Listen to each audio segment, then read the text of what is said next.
Analicé a más de 200 sicarios en 5 años y puedo decirte algo que ningún periodista te va a contar.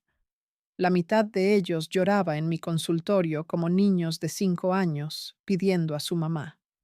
No te estoy hablando de llorar una lágrima discreta, no.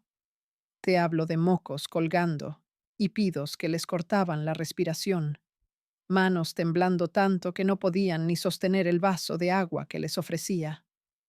Estos mismos hombres que horas antes presumían en sus declaraciones judiciales haber descuartizado personas vivas, que se reían contando cómo violaron a las hijas de sus enemigos delante de sus padres amarrados, que dibujaban en servilletas con orgullo infantil los mapas de las fosas clandestinas, donde tiraron cientos de cuerpos.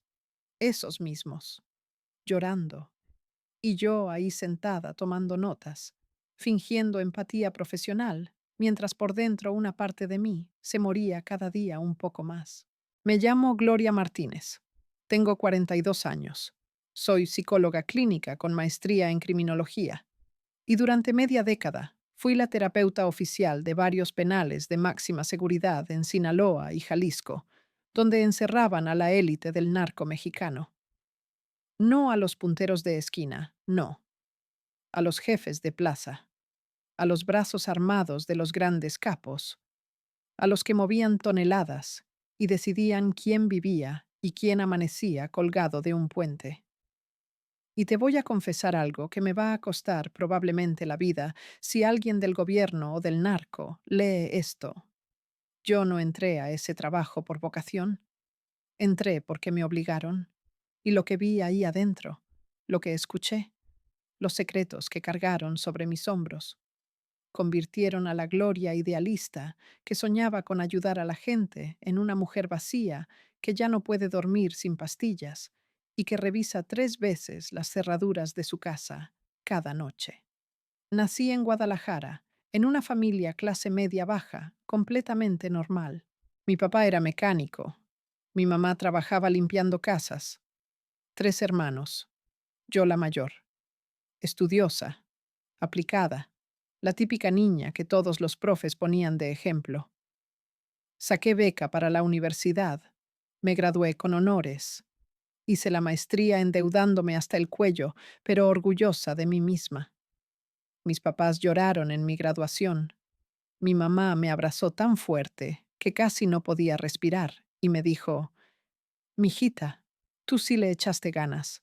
Tú sí vas a ser alguien en la vida». Yo tenía 28 años. Acababa de conseguir un trabajo en un hospital psiquiátrico privado. Estaba por casarme con mi novio de la universidad, un ingeniero buena onda que me hacía reír.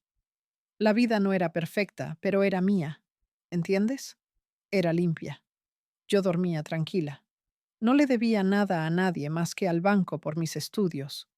Ese era mi pecado. La deuda. 200,000 pesos que iba pagando poco a poco con mi sueldo. Nunca imaginé que esa deuda sería la puerta por la que el infierno entraría a mi vida. Todo empezó un martes de octubre del 2018.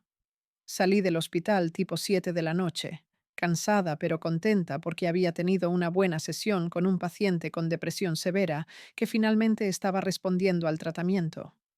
Subí a mi carro, un Chevy viejito pero que funcionaba. Puse mi playlist de canciones para desestresarme y arranqué rumbo a mi departamento. A 3 cuadras del hospital, un Suburban negra con vidrios polarizados me cerró el paso en un semáforo. Pensé que era un idiota impaciente. Toqué el claxon. La puerta trasera se abrió y bajaron 2 tipos vestidos como godines normalísimos, con sus camisas fajadas y sus pantalones de vestir. Pero algo en sus ojos me heló la sangre inmediatamente.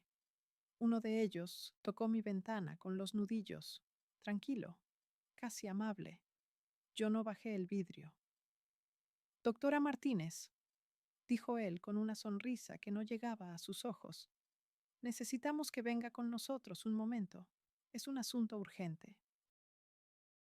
La voz se me quebró cuando respondí que no, que dejara de molestarme o llamaría a la policía. El tipo simplemente sacó su teléfono. Me lo mostró a través del vidrio.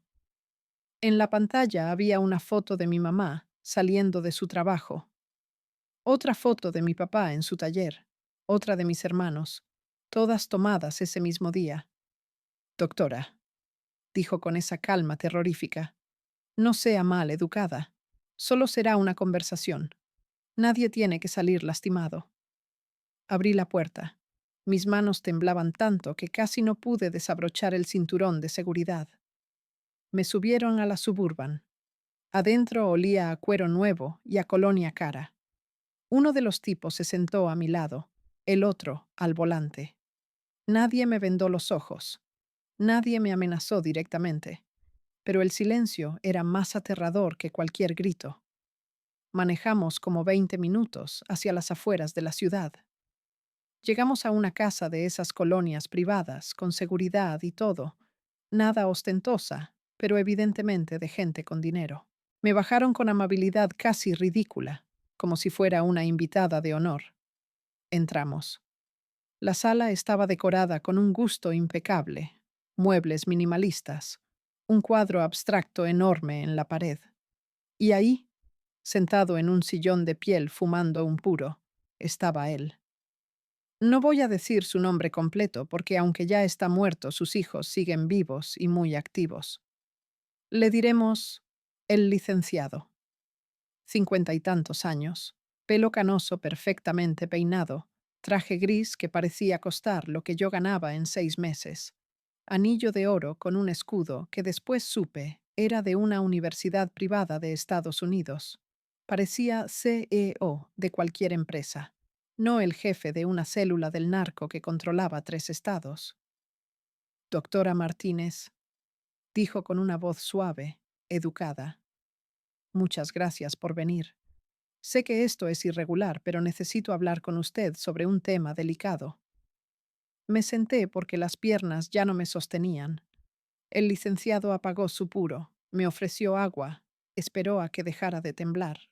Tengo entendido que usted tiene una deuda considerable con el banco. 200,000 pesos exactamente. También sé que su sueldo apenas le alcanza para pagar las mensualidades y vivir modestamente. Debe ser estresante, ¿no? Asentí sin poder hablar. Le tengo una propuesta. Yo le pago su deuda completa mañana mismo. A cambio, usted va a trabajar para mí. Me explicó con la tranquilidad de quien ofrece un empleo normal que necesitaba una psicóloga para evaluar a su gente. Mis muchachos, así les dijo, trabajan bajo mucha presión. Algunos tienen traumas, problemas para dormir, crisis nerviosas que afectan su desempeño. Necesito a alguien profesional que los evalúe, que me diga quiénes están estables mentalmente y quiénes son un riesgo. Usted hará consultas semanales en instalaciones que yo le proporciono. Absolutamente confidencial. Le pagaré 50,000 pesos mensuales, además de liquidar su deuda. Y créame, doctora, esto no es una oferta, es una oportunidad. Le dije que no, que eso era ilegal, que yo no podía involucrarme con criminales. El licenciado sonrió con una paciencia casi paternal. Doctora, entiendo su resistencia, es normal, pero déjeme explicarle su situación real. Si usted se niega, mañana su papá tendrá un accidente muy desafortunado en su taller. Una falla en el gato hidráulico, algo así. Su mamá será asaltada saliendo de una de las casas donde limpia. Sus hermanos, bueno, ellos están en edad de meterse en problemas, ¿no? Sería terrible que la policía encontrara droga en sus mochilas. Cosas pasan, doctora. O puede aceptar, hacerse rica. Y todos en su familia siguen viviendo felices sin saber jamás que usted nos ayuda. Usted decide. Tiene 30 segundos. Conté mentalmente hasta 15 y dije que sí. Y con ese sí vendí todo lo que era. A la semana siguiente, mi deuda desapareció mágicamente del sistema bancario. Recibí una llamada de un número bloqueado con las instrucciones. Los martes y jueves a las 6 de la tarde debía presentarme en una clínica veterinaria abandonada en las afueras de Culiacán. Sí, Culiacán. Me hicieron mudarme. Me dieron un departamento amueblado, pagado por un año completo, y una camioneta nueva. Le dije a mi familia y a mi novio que había conseguido un trabajo increíble en una clínica privada con pacientes de alto perfil que requerían discreción absoluta. Mi mamá estaba tan orgullosa. Mi novio un poco desconfiado por la mudanza repentina, pero emocionado por el dinero. Yo moría por dentro, pero actuaba como si hubiera ganado la lotería. La primera vez que entré a esa clínica veterinaria, sentí que cruzaba un portal sin regreso. Por fuera era un cascarón sucio con un letrero descolorido que decía mascotas sanas. Por dentro habían acondicionado 2 cuartos como consultorios psicológicos profesionales, sillones cómodos, escritorio, hasta un librero con libros de psicología que probablemente nadie había abierto jamás. Y en la sala de espera estaban mis primeros pacientes, 4 tipos entre 20 y 30 años, todos con la misma mirada muerta, todos vestidos con ropa deportiva cara, todos con tatuajes que subían por el cuello. Uno de ellos jugaba con su teléfono celular, mostrándoles a los demás un video que no alcanzaba a ver, pero por las risas supe que era algo violento. Otro dormitaba con una gorra de los Yankees cubriéndole la cara. Los otros 2 fumaban afuera, aunque había un letrero de prohibido fumar. Mi primer paciente se llamaba Kevin, 22 años, complexión delgada, tatuaje de la Santa Muerte en todo el pecho que alcancé a ver porque traía la camisa abierta. Entró masticando chicle. Se dejó caer en el sillón como si estuviera en su sala. Me miró de arriba abajo con un descaro que me hizo sentir desnuda. ¿Usted es la loquera que mandó el licenciado? Asentí. ¿Y qué pedo? ¿Me va a preguntar de mi infancia y esas mamadas? Intenté establecer un encuadre profesional, explicarle que esto era confidencial, que estaba ahí para ayudarlo. Kevin se rió. Ay, doctora, no mame. Usted está aquí porque el licenciado quiere saber si estoy loco o no, para ver si me sigue mandando a los trabajitos. Yo ya sé cómo es esto. Tenía razón. Durante esa primera sesión, Kevin me contó sin ninguna emoción que llevaba 3 años trabajando para el cártel. Empezó como halcón a los 19, reportando movimientos de policías. Después lo ascendieron a puntero, vendiendo cristal en una colonia de clase media. Luego le dieron su primer levantón: secuestrar a un tipo que le debía dinero a la organización. Al principio me cagaba de miedo, doctora, pero pagan bien y pues ya qué, ¿no? Le pregunté con voz temblorosa si alguna vez había matado a alguien. Kevin dejó de masticar su chicle. Me sostuvo la mirada y dijo: ¿Usted de verdad quiere saber? No quería, pero tenía que hacer mi trabajo. Asentí. 27. 27 personas he matado. Bueno, que yo sepa porque a veces uno jala del gatillo en balaceras y pues no sé si le diste o no. Lo dijo con la misma entonación que usarías para decir que has visto 27 películas este año. Tomé notas con la mano temblando tanto que mi letra era ilegible. Le hice las preguntas del protocolo estándar: patrones de sueño, pesadillas, flashbacks, consumo de sustancias, pensamientos suicidas. Kevin respondió todo con una honestidad brutal. No dormía más de 4 horas por noche. Tenía pesadillas constantes donde los muertos lo perseguían, pero no le importaba mucho porque se metía 2 rayas de coca al despertar y se le olvidaba. Consumía cristal ocasionalmente, marihuana diario, alcohol hasta perder el sentido cada fin de semana. Pensamientos suicidas no. ¿Para qué, doctora? Si de todos modos me van a matar tarde o temprano. Así es esto. Evaluarlo fue aterrador, porque clínicamente Kevin presentaba todos los síntomas de trastorno de estrés postraumático severo, disociación emocional, probable trastorno antisocial de personalidad, dependencia química múltiple. En cualquier hospital psiquiátrico normal, lo hubieran internado inmediatamente con medicación fuerte. Pero mi trabajo no era curarlo. Mi trabajo era evaluar si Kevin todavía servía para matar sin que su salud mental le impidiera funcionar eficientemente. Escribí en mi reporte: paciente presenta disociación emocional funcional, apto para continuar operaciones, recomendar supervisión mensual. Firmé mi nombre al final de ese documento y con esa firma me convertí oficialmente en cómplice de asesinatos. Kevin salió de mi consultorio. Pasó el siguiente, un tal Brandon, que resultó ser aún peor. Y así empezó mi descenso al infierno más oscuro que puedas imaginar. Los primeros 3 meses fueron mi entrenamiento en el infierno. Cada martes y jueves atendía entre 6 y 8 sicarios. Llegaban en grupos, nunca solos, siempre con ese aire de superioridad mezclado con paranoia. Algunos entraban a mi consultorio revisando las esquinas como si esperaran una emboscada. Otros se dejaban caer en el sillón con una confianza arrogante que desaparecía en cuanto empezábamos a hablar de verdad. Y todos, absolutamente todos, tenían esa misma mirada vacía cuando contaban sus crímenes, como si me estuvieran describiendo su rutina en el gimnasio, no el momento en que le metieron un picahielos en el ojo a alguien hasta reventarle el cerebro. Brandon, mi segundo paciente de ese primer día, tenía 25 años y era lo que ellos llamaban especialista en interrogatorios.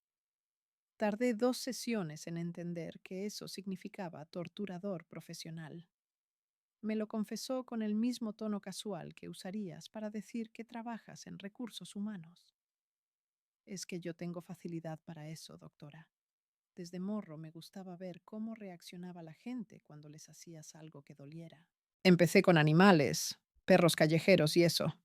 Después el licenciado me dio chance de trabajar con personas, y pues resultó que era bueno. Brandon tenía un cuaderno donde dibujaba. Durante nuestra tercera sesión, me lo mostró con orgullo infantil. Eran dibujos detallados de cuerpos humanos con anotaciones sobre qué métodos de tortura funcionaban mejor para obtener información rápido.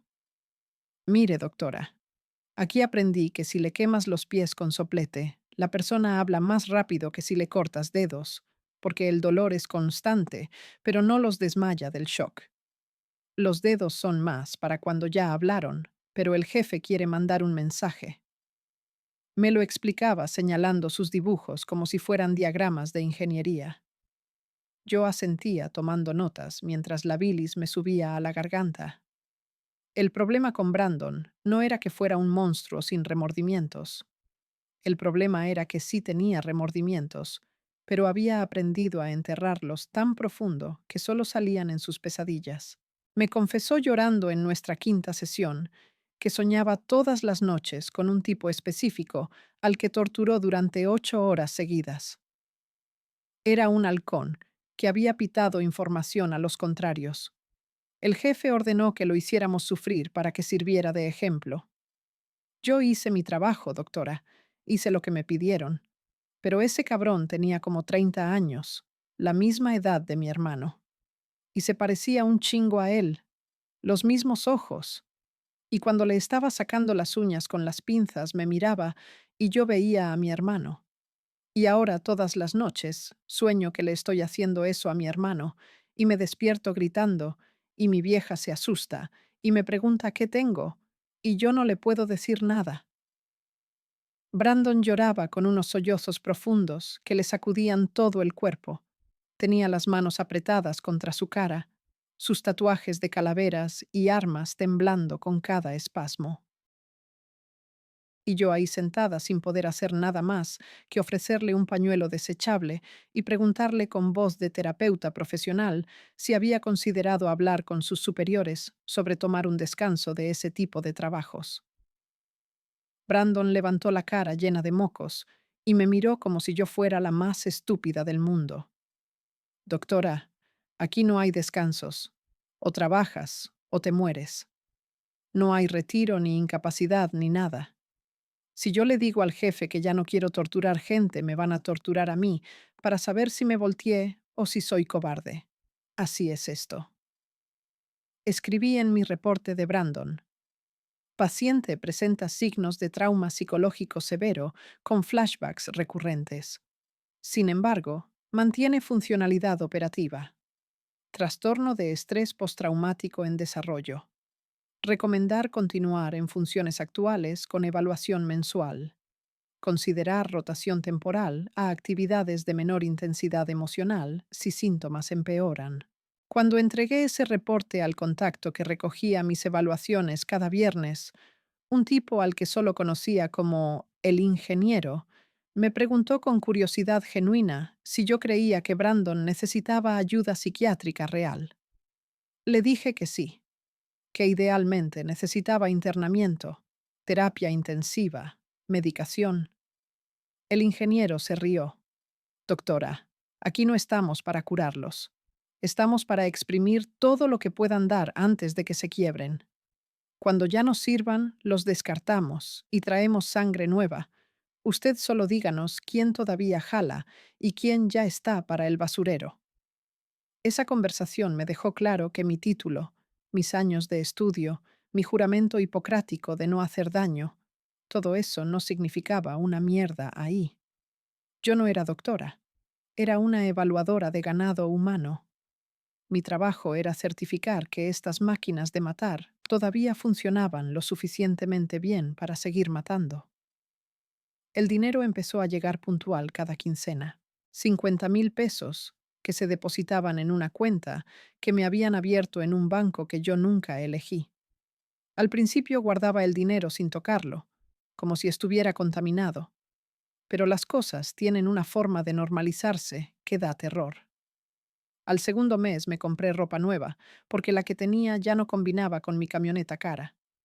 Al tercer mes, invité a mi mamá a un spa de lujo para su cumpleaños, y la cara de felicidad que puso cuando entramos a ese lugar elegante me hizo llorar en el baño.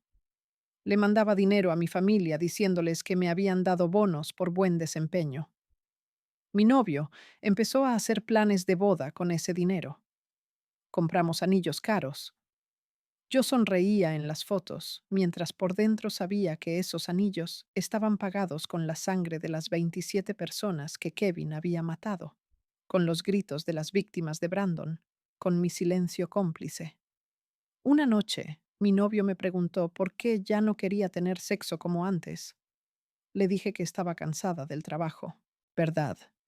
Estaba exhausta de cargar con confesiones de asesinos. Pero no podía decirle eso. No podía decirle que cuando él me tocaba yo pensaba en las historias que había escuchado ese día de mujeres violadas antes de ser ejecutadas. No podía decirle que cuando cerraba los ojos veía los dibujos de Brandon. No podía decirle nada sin poner en peligro su vida y la de mi familia. Así que sonreía, fingía, y me moría por dentro un poco más cada día. El cuarto mes conocí a quien cambiaría todo. Se llamaba Miguel, pero todos le decían el contador. 38 años, licenciado en Administración de Empresas, egresado de una universidad privada prestigiosa, casado, 3 hijos. Parecía un godínez cualquiera. Llegó a mi consultorio con un portafolio ejecutivo, camisa planchada, corbata discreta. Se sentó con la espalda recta, cruzó las piernas con elegancia. Me saludó de mano con un apretón firme. Doctora Martínez, un placer. Lamento quitarle su tiempo, pero el licenciado insiste en que todos pasemos por esta evaluación. Hablaba con educación de oficina. Usaba palabras como parámetros y protocolos. Durante los primeros 20 minutos de la sesión, parecía la evaluación psicológica de un ejecutivo estresado normal. Me habló de su carga laboral, de la presión de los números, de lo difícil que era balancear su vida profesional con la familiar. Yo ya estaba relajándome, pensando que finalmente tenía un paciente que no me iba a confesar atrocidades. Entonces le pregunté específicamente a qué se dedicaba dentro de la organización. El contador acomodó sus lentes, abrió su portafolio, sacó una laptop y me mostró una hoja de Excel. Yo administro las cuentas de la plaza. Manejo todo el dinero que entra por droga, extorsión, secuestros y trata. Lavo aproximadamente 200 millones de pesos mensuales a través de una red de empresas fantasma, restaurantes, constructoras y casinos. También superviso las nóminas de todos los empleados de la organización, desde halcones hasta jefes de célula. En total, administro el flujo de efectivo de aproximadamente 800 personas.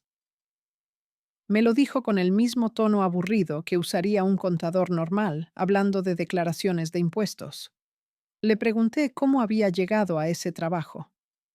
El contador cerró su laptop, se quitó los lentes, se frotó los ojos con cansancio y por primera vez vi a la persona real detrás de la fachada profesional. Yo trabajaba en un despacho contable legítimo. Hace 10 años, uno de mis clientes era una constructora que resultó ser fachada del cártel. Yo no lo sabía. Lo juro, doctora. Hacía su contabilidad legal, declaraba sus impuestos, todo en orden. Un día llegaron los federales, investigación, todo el teatro. Yo cooperé completamente porque no tenía nada que ocultar. Después de que cerraron el caso, me contactó el licenciado. Me dijo que apreciaba mi discreción y mi habilidad para mantener las cuentas limpias, incluso bajo investigación federal. Me ofreció trabajo. Le dije que no, que yo era un profesionista honesto. Me mostró fotos de mis hijos saliendo de la escuela. Me explicó con mucha calma que él necesitaba a alguien con mi talento y que si yo no aceptaba a mi familia, sufriría un accidente. Acepté. Eso fue hace 10 años. Desde entonces lavo dinero de sangre y lloro todas las noches antes de dormir. El contador se quebró ahí mismo en mi consultorio. Un hombre de casi 40 años llorando sin control, diciéndome que su esposa no sabía nada, que sus hijos creían que papá trabajaba en finanzas corporativas, que él había construido una vida entera sobre una mentira sostenida por amenazas. Doctora, yo nunca he matado a nadie, nunca he torturado a nadie, pero sé exactamente cuánto cuesta cada muerte. Sé cuánto le pagamos al sicario que mató a ese periodista el año pasado. Sé cuánto gastamos en sobornar al comandante que dejó pasar la tonelada de fentanilo. Sé cuánto cuesta comprar el silencio de un juez. Tengo los números de todo. Y cada número es una vida destruida. Y yo lo documento todo en mis hojas de Excel, como si fueran gastos operativos normales.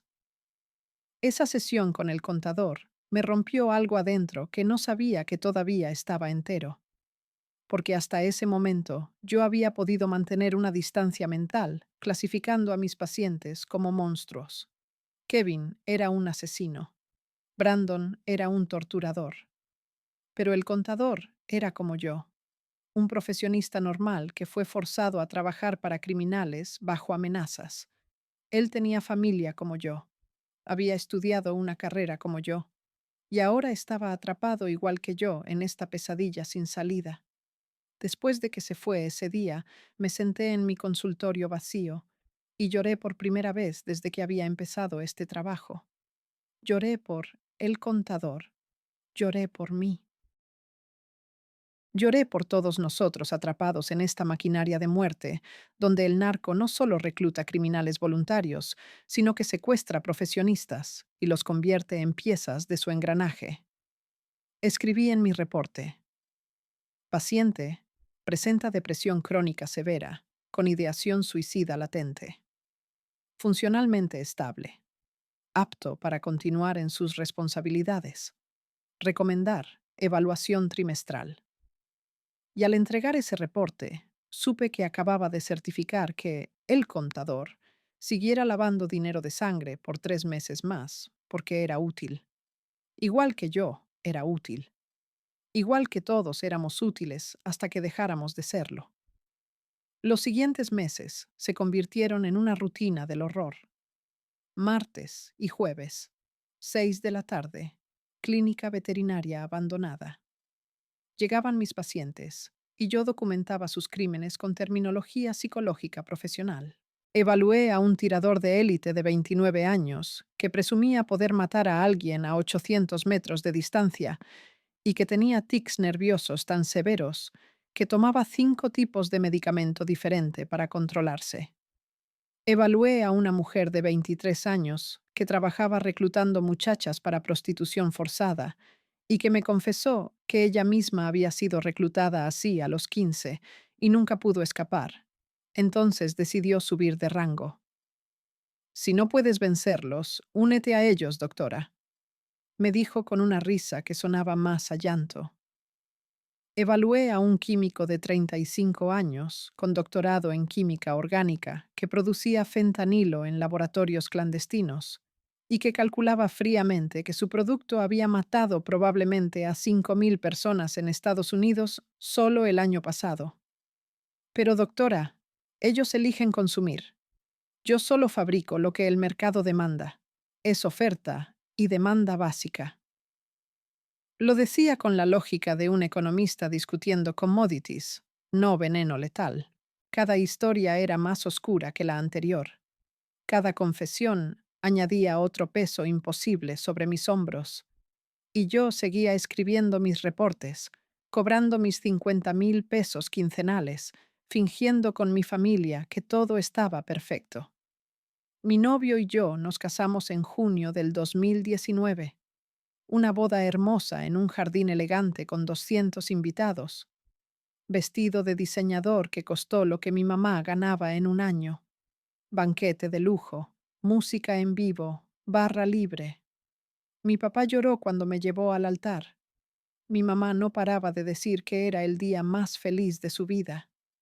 Yo sonreí en todas las fotos, mientras por dentro sabía que esa boda estaba financiada con dinero de extorsiones, secuestros y muerte. Había sangre en mi vestido blanco, aunque nadie más podía verla. Mi esposo me besó frente a todos y me susurró que era la mujer más increíble del mundo y que estaba orgulloso de mí. Yo le dije que lo amaba, y era verdad. Lo amaba. Y por eso mismo no podía contarle que la mujer con la que se acababa de casar era cómplice de asesinatos múltiples. Esa noche en la suite del hotel, mientras él dormía feliz después de nuestra noche de bodas, yo me encerré en el baño y vomité hasta que no quedó nada en mi estómago. Me miré en el espejo y no reconocí a la mujer que me devolvía la mirada. Tenía 31 años. Acababa de casarme. Tenía dinero. Mi familia estaba feliz. Y yo estaba más muerta por dentro que muchos de los sicarios que evaluaba.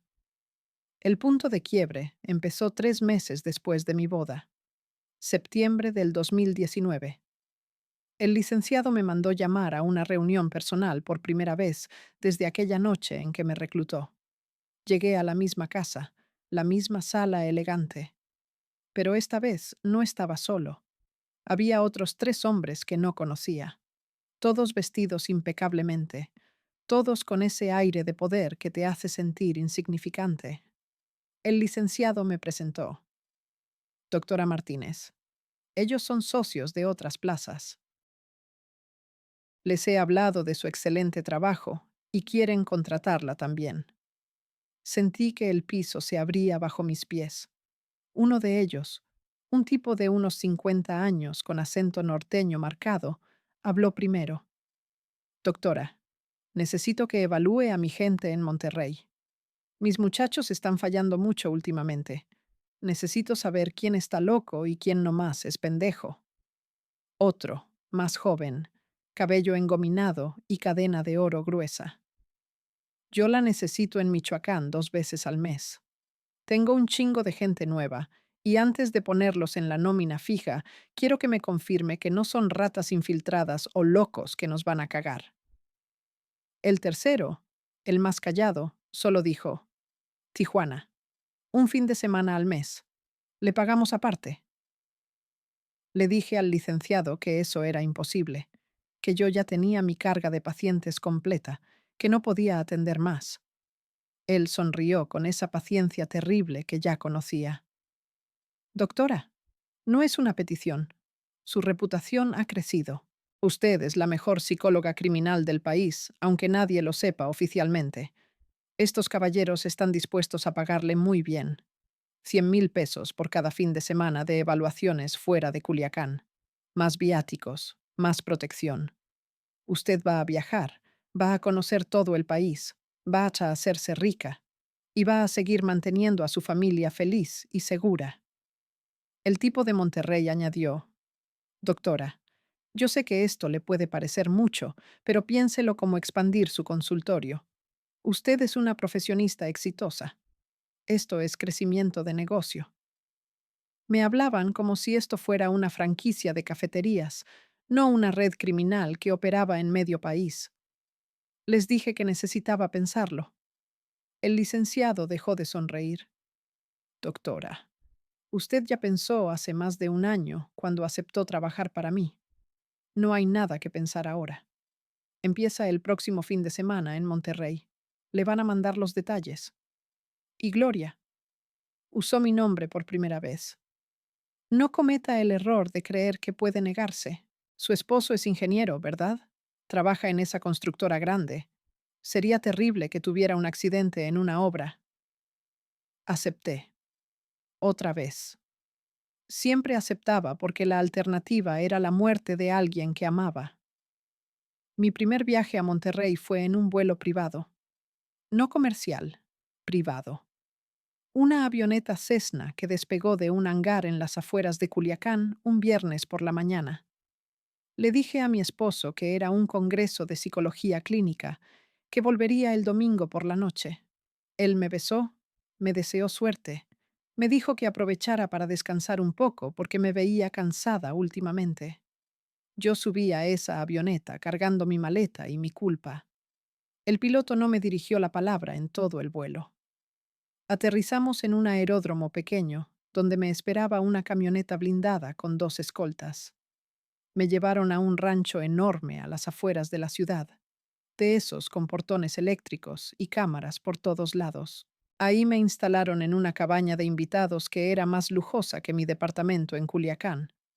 Cama king size, jacuzzi, minibar lleno, televisión de 70 pulgadas. Me dijeron que descansara, que las evaluaciones empezaban mañana temprano. Esa noche no pude dormir. Me quedé viendo el techo pensando en cómo había llegado hasta ahí. Hace 2 años era una psicóloga idealista que quería ayudar a gente con depresión. Ahora era una psicóloga itinerante del narco, evaluando asesinos en diferentes estados como si fuera consultora de recursos humanos corporativos. El sábado por la mañana empezaron a llegar 20 sicarios en total. El jefe de esa plaza, el tipo del acento norteño que había conocido en la junta, me explicó que estos eran su equipo de élite, sus mejores elementos, y necesitaba saber cuáles estaban mentalmente estables para una operación grande que venía. No me dijo qué operación. No pregunté.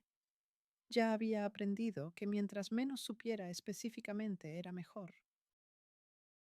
Instalaron mi consultorio improvisado en la sala de la casa principal del rancho, un espacio enorme con ventanales que daban a jardines perfectamente cuidados, muebles rústicos caros, cabezas de venado disecadas en las paredes.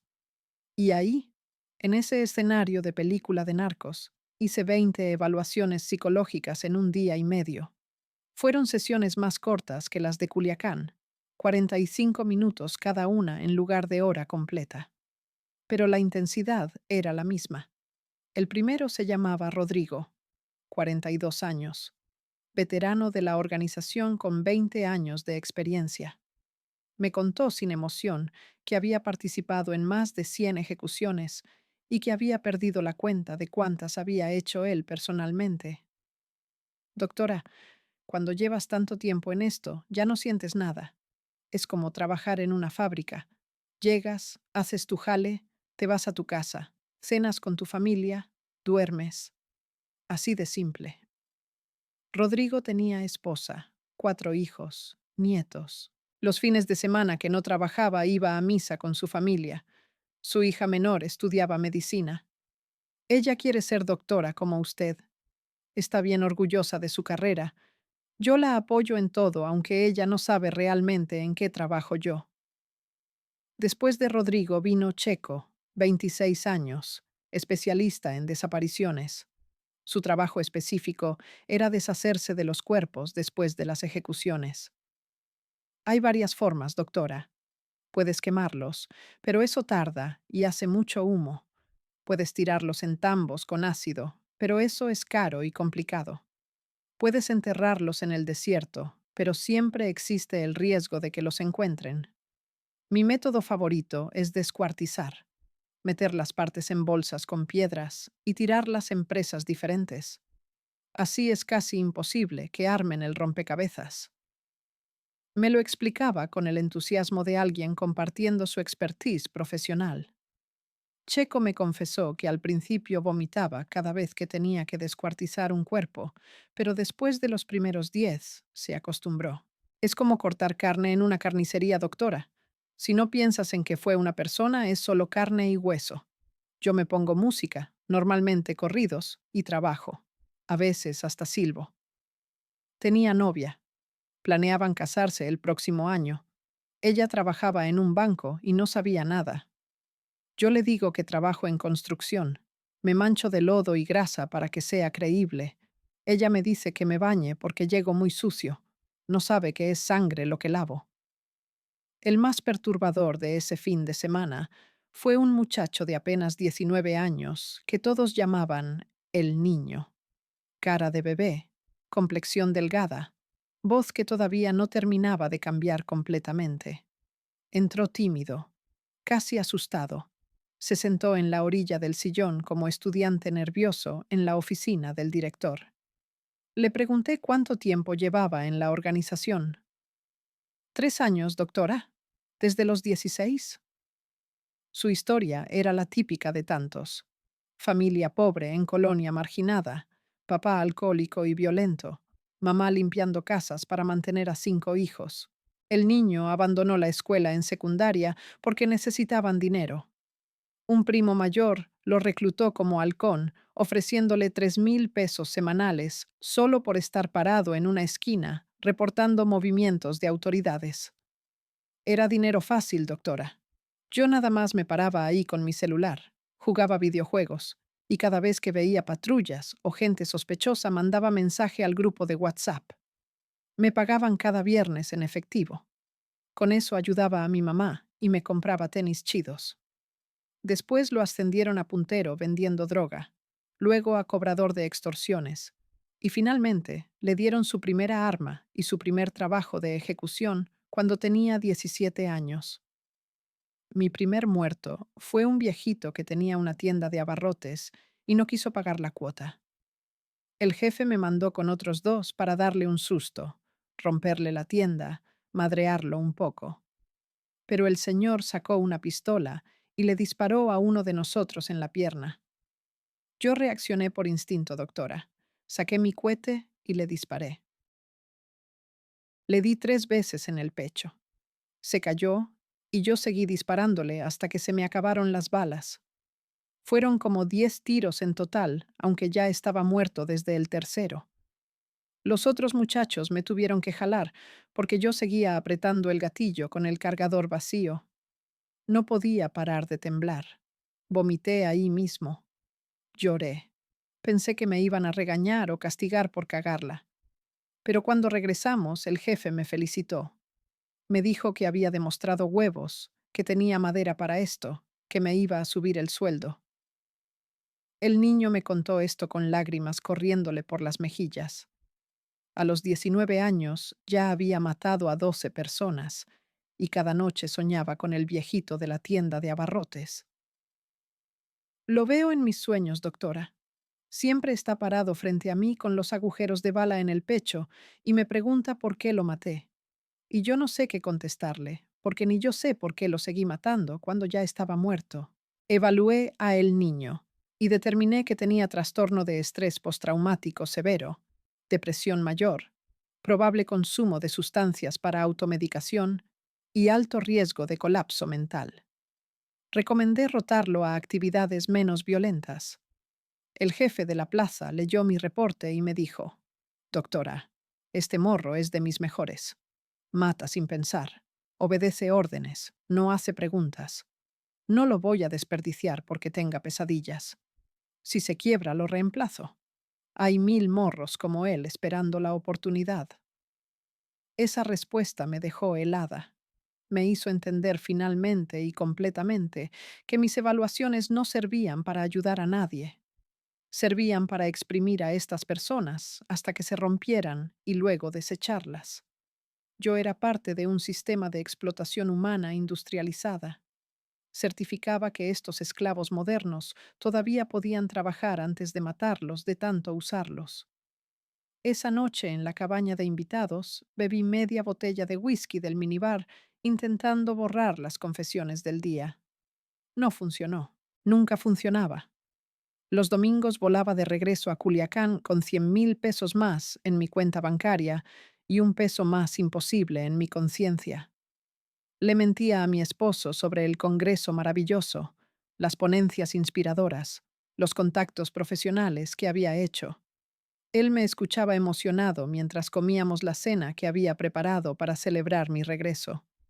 Y yo fingía normalidad mientras por dentro gritaba. Los siguientes meses fueron un ciclo infernal. Culiacán entre semana evaluando a los sicarios locales. Monterrey un fin de semana al mes. Michoacán otro fin de semana. Tijuana otro más. A veces había semanas donde viajaba 2 fines de semana seguidos.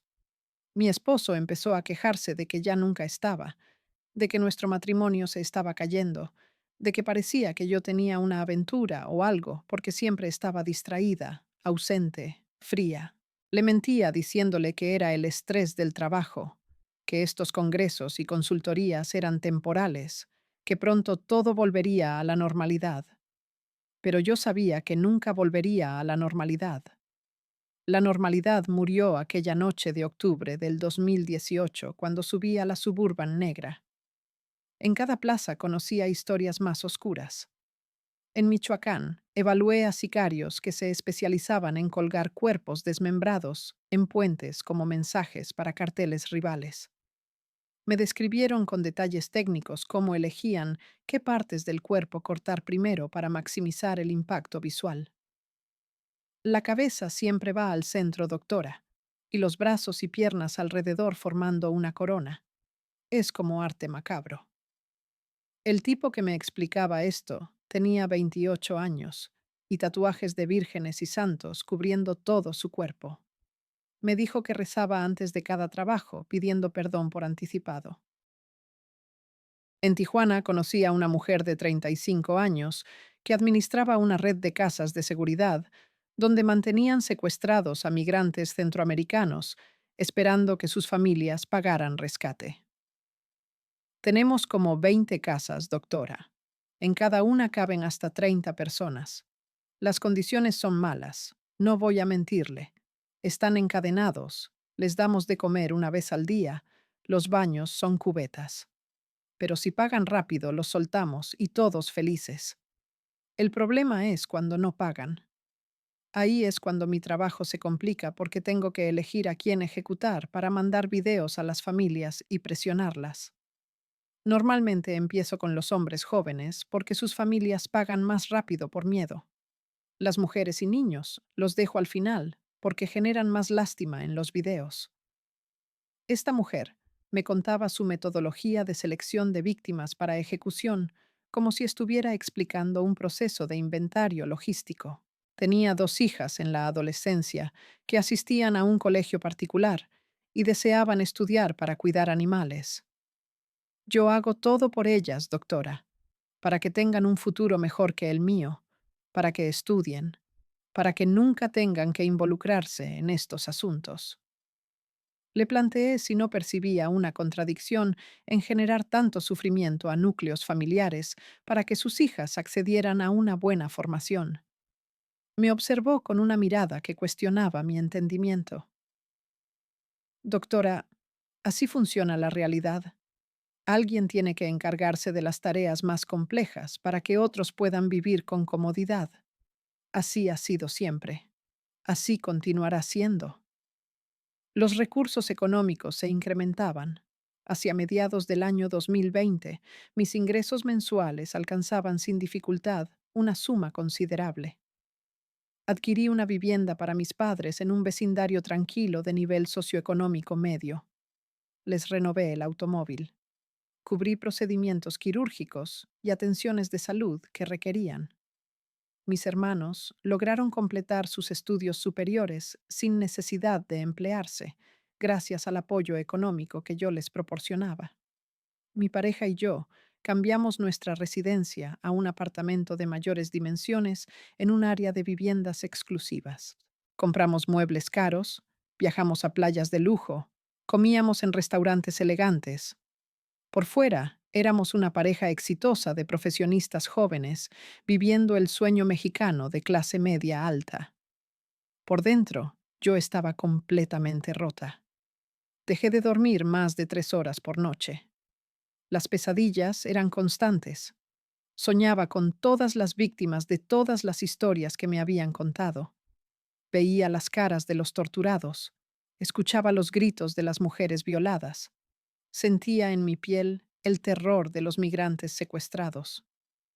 Empecé a tomar pastillas para dormir, luego pastillas para la ansiedad, luego antidepresivos. Me estaba automedicando con el arsenal farmacéutico de una drogadicta funcional. Y lo peor es que me había vuelto buena en mi trabajo, demasiado buena.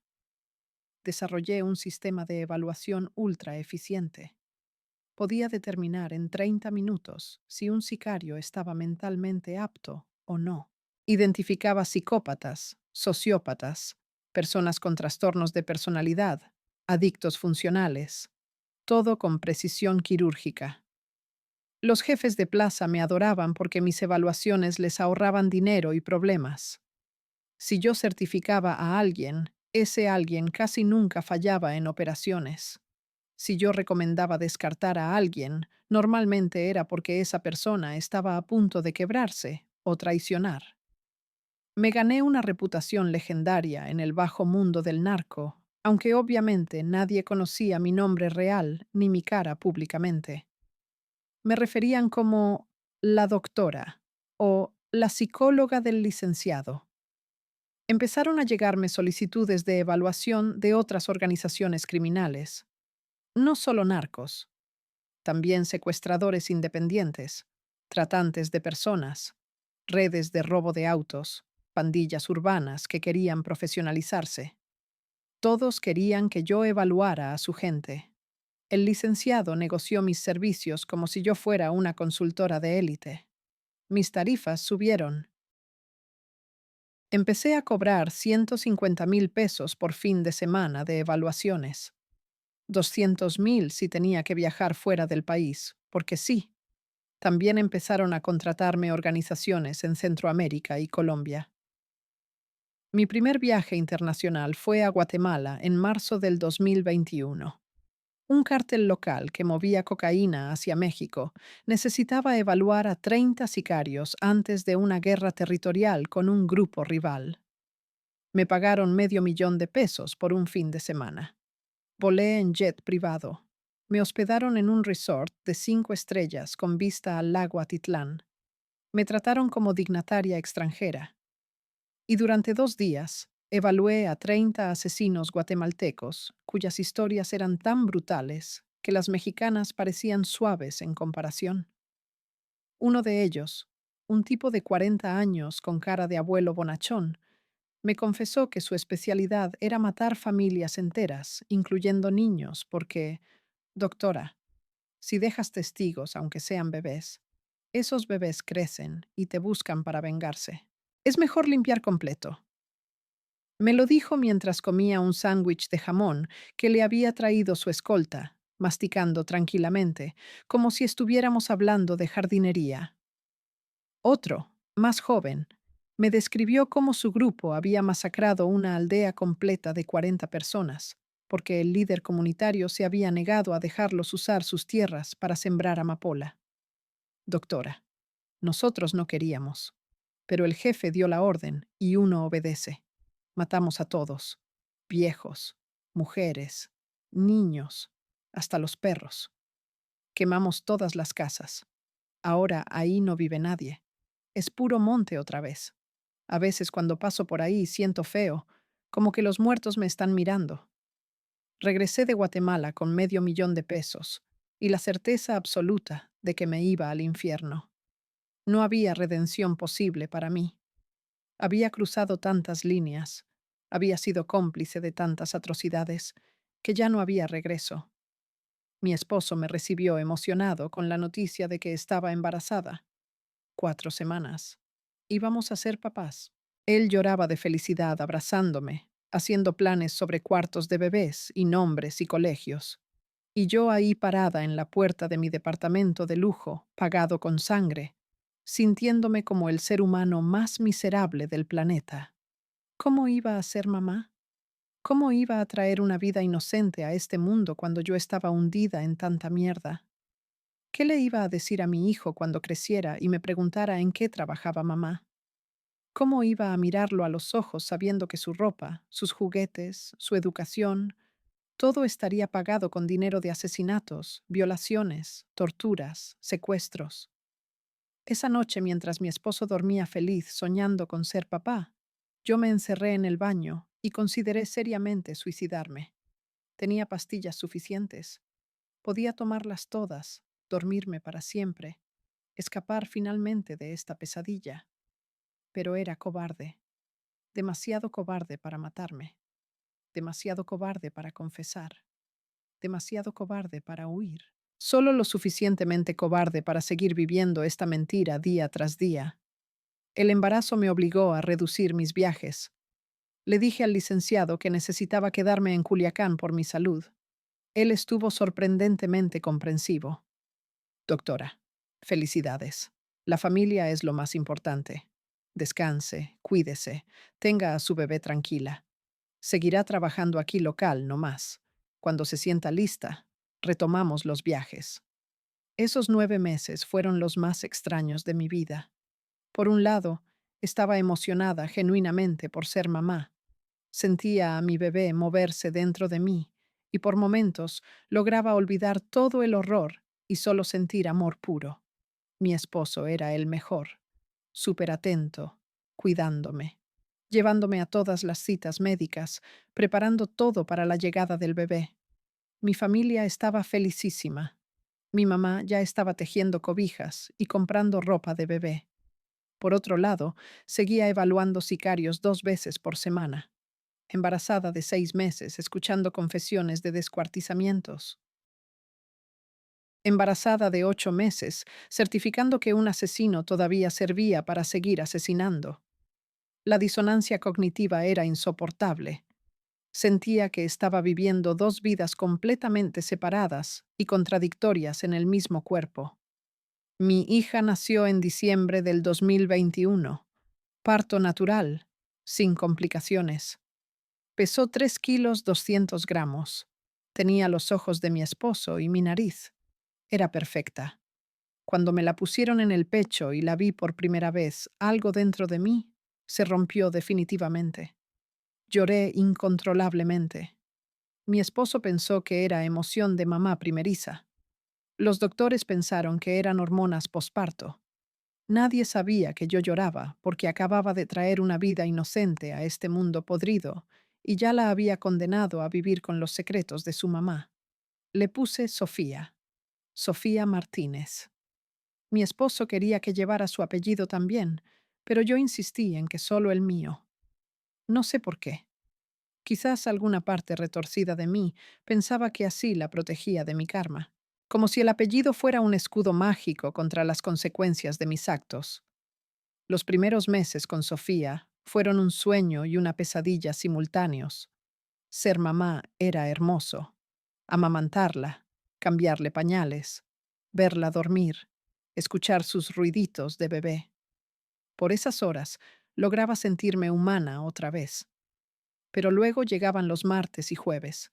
Dejaba a Sofía con una niñera, manejaba a la clínica veterinaria abandonada y volvía a ser la psicóloga evaluando monstruos. La contradicción me estaba matando. En las mañanas cantaba canciones de cuna. En las tardes documentaba métodos de tortura. En las noches mecía a mi bebé hasta que se dormía. En las madrugadas tenía pesadillas donde mi hija era una de las víctimas en las historias que me contaban. Cuando Sofía cumplió 6 meses, volví a los viajes, no porque quisiera. El licenciado dejó de pedir y empezó a exigir. Doctora, la necesitan en Guadalajara. Hay una situación delicada. Doctora, tiene que ir a Tamaulipas este fin de semana. No es negociable. Doctora, los colombianos la están pidiendo específicamente. Ya confirmé su vuelo. Cada negativa mía era recibida con recordatorios sutiles sobre mi familia. Su esposo sigue trabajando en esa constructora tan peligrosa, ¿verdad? Qué bonita está su bebé. Sería terrible que le pasara algo. Sus papás ya están viejitos. La salud es tan frágil a esa edad. Nunca amenazas directas. Solo insinuaciones suficientes para que yo entendiera que no tenía opción. Contraté a una nana de tiempo completo. Una señora de 50 años, súper responsable, que cuidaba a Sofía como si fuera su propia nieta. Le mentí a mi esposo diciéndole que las consultorías habían vuelto porque el congreso donde trabajaba me había ofrecido un puesto de coordinadora que requería viajar. Él ya ni discutía. Nuestro matrimonio se había convertido en un acuerdo de conveniencia donde compartíamos casa y bebé, pero ya casi no nos hablábamos de cosas reales. Dormíamos en la misma cama como extraños. Yo ya no podía tener intimidad con él, porque cada vez que me tocaba, yo pensaba en todas las historias de violaciones que había escuchado y me congelaba. Él pensaba que era depresión posparto. Yo dejaba que pensara eso, porque era más fácil que la verdad. El punto de quiebre verdadero llegó en junio del 2022. Me mandaron a Tamaulipas a evaluar a un grupo de 40 sicarios que iban a participar en una operación masiva. No me dijeron qué operación, pero por la cantidad de gente y el nivel de preparación supe que era algo grande. Llegué un jueves por la tarde a una finca enorme en medio de la nada. Ahí estaban los 40, todos armados hasta los dientes, todos con esa mirada fría de quien ha visto demasiado. El jefe de la operación era un tipo al que le decían el comandante, 50 años, exmilitar, expulsado del ejército por vínculos con narcos, y ahora trabajando directamente para ellos. Me explicó que necesitaba mi evaluación urgente, porque la operación era en 72 horas, y necesitaba saber que su gente estaba mentalmente lista. Doctora, esto va a ser intenso. Vamos a entrar a un pueblo completo. Vamos a sacar a toda la gente que trabaja para el cártel rival, y vamos a limpiar. No puede haber fallas. Si uno de mis muchachos se quiebra en medio de la operación, nos puede costar todo. Empecé las evaluaciones esa misma noche. Sesiones de 30 minutos, una tras otra, sin descanso. Evalué a los 40 en 2 días. Fue una maratón psicológica brutal, donde escuché las historias más oscuras que había escuchado hasta ese momento. Uno de ellos, un muchacho de 23 años con cara de niño bueno, me confesó que su trabajo específico en estas operaciones era entrar a las casas y ejecutar a las familias de los sicarios rivales. Doctora, las órdenes son claras. Familia completa. Esposas, hijos, papás, quien esté en la casa. No podemos dejar vengadores. Yo sé que suena gacho, pero es la guerra. Ellos harían lo mismo con nuestras familias si pudieran. Le pregunté cómo se sentía después de matar niños. Se quedó callado un rato largo, mirando al piso, y luego dijo: Los primeros dos me cagué de culpa, doctora. Tuve pesadillas horribles. Veía sus caritas, pero después entendí que es trabajo. Si yo no lo hago, mandan a otro. Y si me niego, me matan a mí. Entonces mejor yo vivo y ellos mueren. Así de simple es todo. Otro, un tipo de 35 años con cicatrices por toda la cara, me describió cómo su especialidad era interrogar usando métodos psicológicos, como él les decía. Doctora, la tortura física tiene un límite. Eventualmente la persona se desmaya del dolor o se muere, pero la tortura psicológica no tiene límite. Yo lo que hago es agarrar a la persona, amarrarla y traer a su familia. No les hago nada a los familiares al principio, solo los pongo ahí para que el interrogado los vea. Y luego le digo, cada pregunta que no contestes, le corto un dedo a tu hijo o le saco un ojo a tu esposa. La persona habla inmediatamente, doctora. Se desmorona completamente porque no soportan ver sufrir a los que aman. Es efectivo al 100%. Durante esas evaluaciones, conocí niveles de crueldad que no sabía que existían. Un tipo me explicó que en su grupo tenían un castigo especial para traidores, donde los mantenían vivos el mayor tiempo posible mientras los desmembraban. Doctora, la idea es que sufran días enteros. Les cortamos dedos, orejas, nariz, pero cauterizamos para que no se desangren. Les damos agua para que no se mueran de deshidratación. Les metemos suero para mantenerlos conscientes. Y así los vamos cortando de a poquito durante 3 o 4 días hasta que finalmente los dejamos morir. Tenemos videos que mandamos a otros para que sepan qué les pasa a los ratas. Otro me contó que participó en la desaparición de 43 estudiantes normalistas. No voy a dar más detalles de eso, porque es un caso que todos conocen y no quiero identificar nada específico. Pero me confesó su participación directa, los detalles de cómo los mataron, dónde están los restos. Y me dijo que varios comandantes de policía y políticos locales estuvieron presentes supervisando. Doctora, esa fue una orden que vino de muy arriba. Nosotros solo ejecutamos. Todos saben la verdad, pero nadie va a decir nada porque están implicados hasta el gobierno federal. Me lo dijo con la resignación de quien sabe que la justicia nunca llegará. Al final de las evaluaciones, el comandante me preguntó mi veredicto. Le dije la verdad. De los 40 sicarios, 35 estaban mentalmente aptos para la operación.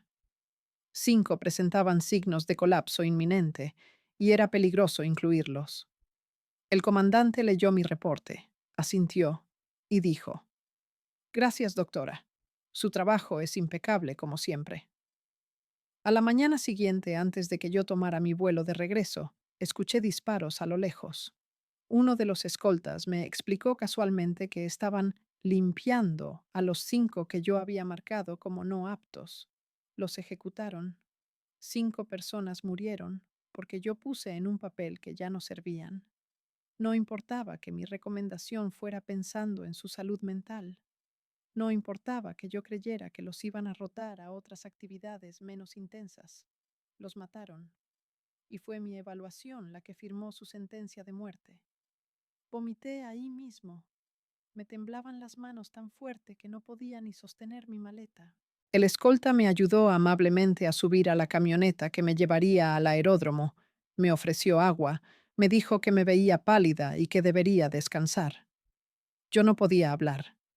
Acababa de entender con claridad absoluta que no era solo cómplice. Era ejecutora. Mis reportes mataban gente directamente. Llegué a Culiacán en estado de shock. Abracé a Sofía y no la solté en horas. Mi esposo me preguntó qué me pasaba, por qué estaba llorando. Le dije que había sido un viaje muy estresante. Esa noche, mientras mi familia dormía, me senté en la sala con una botella de tequila y bebí hasta quedar inconsciente. Desperté en el sillón con Sofía llorando en su cuna y mi esposo gritándome que qué me pasaba, que por qué había bebido así, que si estaba alcoholizada. No pude explicarle. No podía explicarle que acababa de mandar a matar a 5 personas sin querer, que mi hija estaba siendo criada con dinero de sangre, que nuestra vida entera era una mentira construida sobre cadáveres. Los siguientes meses fueron un descenso al abismo. Empecé a beber regularmente. No mucho, suficiente para poder dormir sin pesadillas. Aumenté mis dosis de antidepresivos sin consultar al médico. Mezclaba pastillas con alcohol, sabiendo perfectamente que era peligroso. Parte de mí quería que esa mezcla me matara accidentalmente.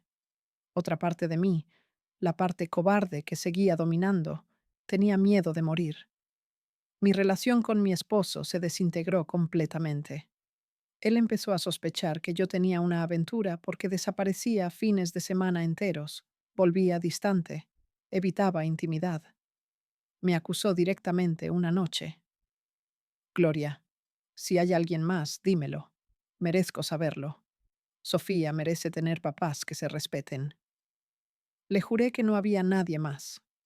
Verdad técnica. No había otro hombre.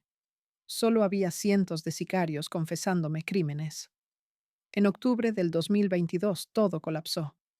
Llegué a casa de uno de mis viajes y encontré la casa vacía. Mi esposo se había llevado a Sofía. Dejó una nota. Gloria, no sé qué está pasando contigo, pero ya no puedo más. Necesitas ayuda profesional. Cuando estés lista para ser honesta conmigo sobre lo que realmente te pasa, podemos hablar de arreglar esto. Mientras tanto, Sofía y yo vamos a estar en casa de mis papás. Te amo, pero así no puedo seguir. Me derrumbé. Llamé llorando. Le rogué que volviera. Le supliqué. Él me dijo que volvería cuando yo le dijera la verdad. ¿Qué verdad? Le pregunté sabiendo perfectamente a qué se refería. La verdad de por qué ya no eres tú, de por qué hueles a alcohol por las mañanas, de por qué gritas dormida, de por qué veo terror en tus ojos cuando me miras. Gloria, algo está mal, y si me amas tienes que decirme qué es. No pude. Le dije que solo era estrés del trabajo. Él colgó. Durante 2 semanas viví sola en ese departamento vacío, yendo a trabajar, evaluando sicarios como autómata, volviendo a casa a beber hasta desmayarme. Mi mamá me llamaba preocupada. Mis hermanos me mandaban mensajes. Nadie entendía qué pasaba. Todos pensaban que era una crisis matrimonial normal. El licenciado me mandó llamar. Esa fue la última vez que lo vi en persona. Llegué a su casa, la misma donde me había reclutado 4 años antes. Se veía más viejo, más cansado. Me ofreció café. Nos sentamos. Doctora, me dicen que está teniendo problemas personales. Su esposo la dejó. Usted está bebiendo mucho. Su trabajo ha estado impecable, pero me preocupa que esté llegando a su límite. Por primera vez en 4 años, le hablé honestamente. Señor, yo ya no puedo más. Ya no puedo seguir haciendo esto. Por favor, déjeme ir. Tengo suficiente dinero ahorrado. Puedo desaparecer. Pueden amenazarme con matarme a mí, pero dejen en paz a mi familia. Ya no quiero ser parte de esto. El licenciado me miró con algo parecido a tristeza genuina. Doctora Gloria, yo le tengo aprecio de verdad. Usted ha sido la mejor psicóloga que he tenido. Pero ambos sabemos que esto no funciona así. Usted sabe demasiado. Ha evaluado a cientos de mis hombres. Conoce sus caras, sus nombres, sus métodos. Ha viajado a todas las plazas importantes. Si yo la dejo ir y usted decide hablar, aunque sea por accidente, aunque sea en terapia o con su esposo, nos destruye a todos. No puedo permitir ese riesgo. Entonces máteme, le dije. Máteme ahora y acabe con esto. Pero deje en paz a mi familia, especialmente a mi hija. Ella no tiene nada que ver. El licenciado negó con la cabeza. No voy a matarla, doctora. Usted todavía es muy valiosa. Pero le voy a dar opciones. Opción 1. Sigue trabajando para nosotros como hasta ahora. Le bajo la carga. Solo Culiacán. Sin viajes. Para que pueda recuperar a su familia. Opción 2. Se va del país. Le damos identidad nueva, dinero suficiente. La instalamos en algún lugar tranquilo de Centroamérica o Europa, donde pueda vivir anónima. Pero si escoge eso, no vuelve a ver a su familia nunca. Nunca, doctora. Porque si la encuentran con ellos, los voy a matar a todos para asegurarme de que no haya filtración. Opción 3.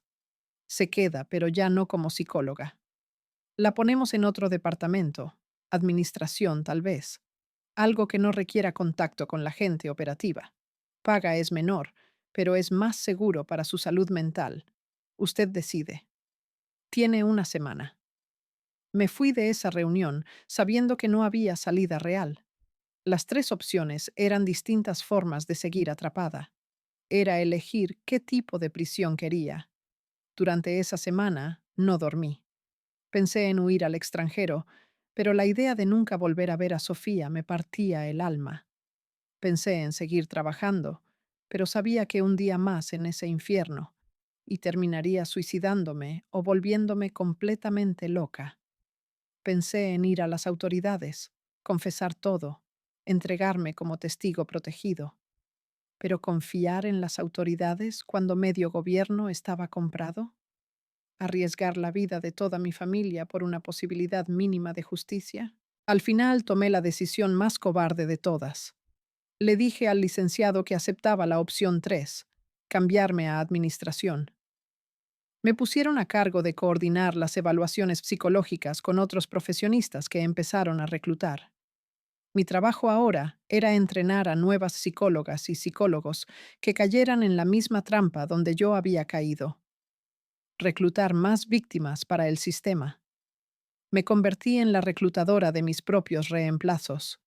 Era trabajar desde una oficina normal en horario normal, sin escuchar más confesiones directas, sin viajar.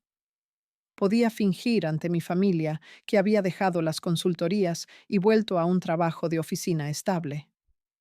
Mi esposo aceptó darme otra oportunidad cuando le mostré mi nuevo empleo. Volvió con Sofía. Intentamos arreglar nuestro matrimonio, pero ya estaba demasiado roto. Seguíamos juntos por Sofía, pero éramos extraños compartiendo espacio. Y así llegamos a ahora, diciembre del 2025. Han pasado más de 7 años desde aquella noche en que subí a la Suburban negra. Tengo 42 años. Sofía tiene 4. Mi matrimonio es una cáscara vacía, pero seguimos juntos porque divorciarnos implicaría explicaciones que no puedo dar. Trabajo en esa oficina administrativa coordinando las evaluaciones de otros. Ya no escucho confesiones directas, pero leo los reportes. Sé todo lo que pasa sin tener que estar presente. El licenciado murió el año pasado en un operativo federal. Sus hijos tomaron el control, y yo sigo siendo útil para ellos. Me han dejado relativamente en paz, porque hago mi trabajo calladamente. Bebo menos que antes, pero sigo necesitando pastillas para dormir. Las pesadillas nunca pararon. Veo caras de las víctimas de todas las historias que escuché. Escucho sus gritos. Siento su dolor. Cargo con culpa que pesa más que cualquier cosa física. Mi familia piensa que soy exitosa. Mis papás presumen que su hija es una psicóloga importante que trabaja con empresas grandes. Mis hermanos me piden consejos profesionales. Mi esposo me presenta como su esposa exitosa en reuniones sociales. Nadie sabe la verdad. Nadie puede saberla. Y yo sigo viviendo esta mentira día tras día porque la alternativa es la muerte de todos los que amo. He pensado millones de veces en mandar todo al carajo, en confesar públicamente, en exponer todo lo que sé. Tengo documentos guardados, respaldos digitales con nombres, fechas, lugares, crímenes específicos. Si muriera misteriosamente, esos documentos llegarían a varios periodistas y autoridades internacionales.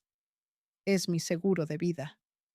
Pero también es mi condena, porque mientras los tenga, no puedo liberarme sin arriesgar a mi familia. Estoy atrapada en un limbo donde no puedo hablar, pero tampoco puedo morir sin que salga la verdad. ¿Por qué estoy confesando esto ahora? Porque llegó el punto donde guardar silencio me está matando más lento, pero más doloroso que cualquier bala. Necesitaba que alguien supiera. Necesitaba dejar registro de lo que pasó, de cómo el crimen organizado no solo recluta criminales, sino que secuestra profesionistas, nos convierte en cómplices, nos usa hasta exprimirnos y luego nos descarta o nos mantiene atrapados para siempre. ¿Cuántas doctoras, abogados, contadores, ingenieros, maestros estamos trabajando forzados para el narco en este país? ¿Cuántos vivimos dobles vidas, fingiendo normalidad, mientras por dentro cargamos secretos que nos pudren el alma? Si estás leyendo esto y eres psicóloga joven, si alguien te ofrece dinero fácil por hacer evaluaciones confidenciales, si algún cliente importante te pide discreción absoluta sobre temas delicados, corre. Aunque te amenacen, aunque tengas deudas, aunque tu familia necesite dinero, corre. Porque una vez que entras, no hay salida. Y el precio que pagas no es solo tu libertad, es tu humanidad completa. Analicé a más de 200 sicarios del cártel. Algunos lloraban como niños, otros se reían recordando sus crímenes. Pero todos, absolutamente todos, tenían algo en común conmigo. Estábamos atrapados en una maquinaria más grande que nosotros, que nos consumía pedazo por pedazo hasta no dejar nada. La diferencia es que ellos eligieron entrar. Yo fui forzada. Pero al final del día, ambos terminamos igual de manchados de sangre, y ninguno de nosotros va a salvarse. Mi nombre es Gloria Martínez. Tengo 42 años. Fui psicóloga clínica. Ahora solo soy un fantasma viviente cargando la culpa de incontables muertos. Y esta es mi confesión completa, lo único real que me queda.